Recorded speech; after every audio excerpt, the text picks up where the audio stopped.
Good afternoon, ladies and gentlemen.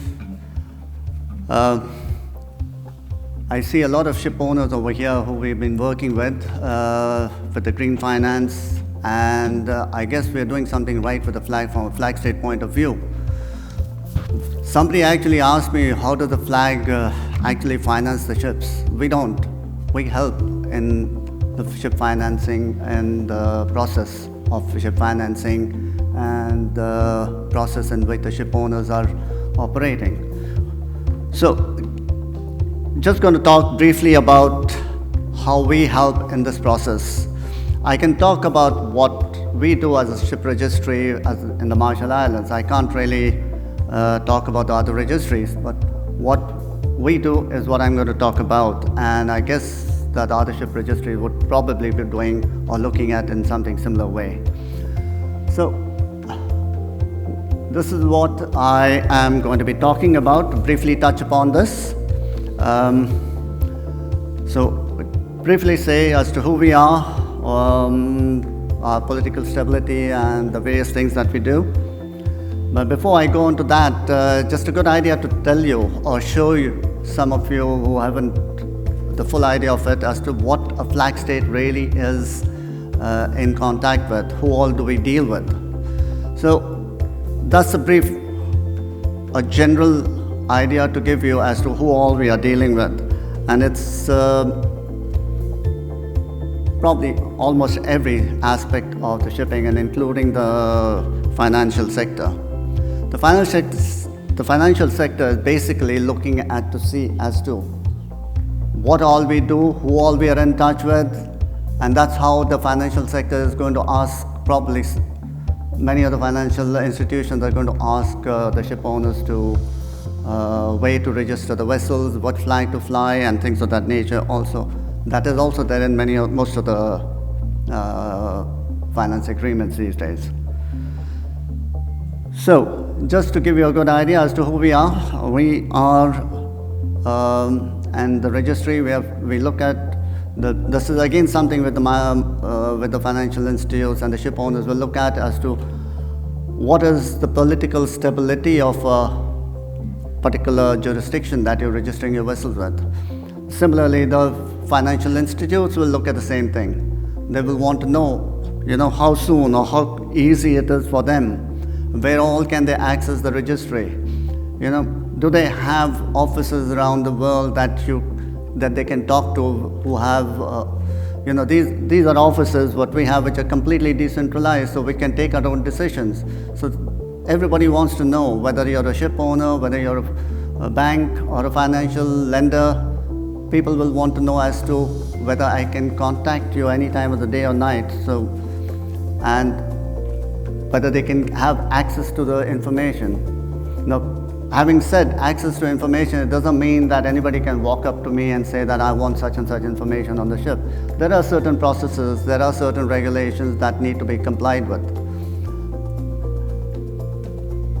In going forward with that, I would also say, okay, there are certain factors that the institutes will also look at. They will want to look at accountability, they'll want to see what is the ESG standards that we are following, what are the stability, what are the or rather the postage control, quality of the registry. At this moment, more than 60% of the fleet in the Marshall Islands, which is close to 6,000 vessels, is under finance. Whether it is a leasing or whether it's a mortgage finance, they're under finance. Another thing that that's one of the things, and they want to also see whether you're on the white list of the various flag states. But they also want to see whether you're in compliance with various regulations, whether you're ratified with the various regulations to comply with the various ESG, with the various environmental targets. How is it that the flag is going to be able to assist in that way? So they want to know as to whether there is in-house expertise in the registry relating to all these conventions which have been ratified by the registry. And unless a ship owner does not have access to that, or I don't think a ship owner will want to register in a place which is a little, which doesn't have as much expertise, in-house expertise there. Whether we have security awareness, you know what is happening in the various parts of the world, especially in this part of the world, where there are security issues. So,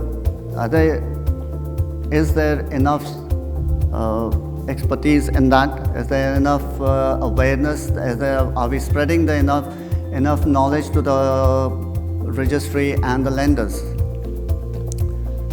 Now, as we look forward, they also want to know as to whether we are complying with the various trade compliances, whether, you could see whether we're complying, whether we are on the white list of the EU, whether we are on, cleared with or have any issues with with terrorism or with money laundering or with OECD, whether we are in compliance over there. So that's one of the things that all the financial institutes are pretty strict about, and when they look at a registry and how we can support and how easy is it for the financial institutes to have a mortgage recorded on the vessel, and what are the latest regulations relating to that. So it's basically, in conclusion, you can see that more than 50% of the order is on dual fuel or compliant or new fuel compliant. How many are actually going to come out as sailing with the old conventional fuel, or how many are going to come out, but eventually everybody is going to do something about compliance with the carbon emissions. There is a need for everyone